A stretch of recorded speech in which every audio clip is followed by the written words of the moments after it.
none of us knew what we had, except that we all thought that we had something very extraordinary.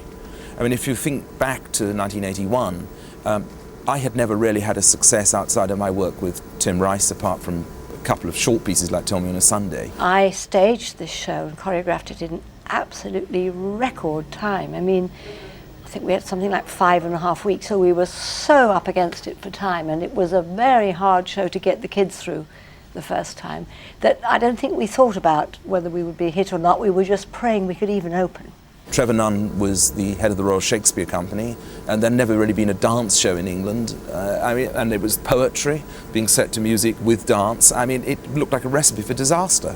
The stage is not going to be full of people dressed as cats like in a pantomime, is it? Oh, no, Absolutely not. So it's not going to be a children's musical about pussycats? No, not at all. That's the exciting thing about the show. It won't be a jazz show, it won't be a balletic show, it won't be a modern dance show. It will be all these things, we hope, and also something that we've never done before. It's an adventure. All cats are jellicles, you see. This is made clear in one of the unpublished poems. Yes. But all the other cats are jellicle as well? Well, all cats are jellicle cats, fundamentally. You see, dogs are pollicle dogs, and cats are jellicle cats. She's saying the man was wonderful when he made love to me, but I hated him, aren't we? Right. So, I think that the real moment of truth came when a paying public first saw a cat. Because either that was going to be one of the biggest moments of legendary bathos ever seen in the history of theatre, or it was going to be, it would work. And luckily it worked, but I remember all those kids saying, what are we doing here? Cavorting about as cats, you know. Just before they went on. Were we going to get away with this? But first tonight we'll be looking at Cats, the dance musical of that name at the New London Theatre in Drury Lane.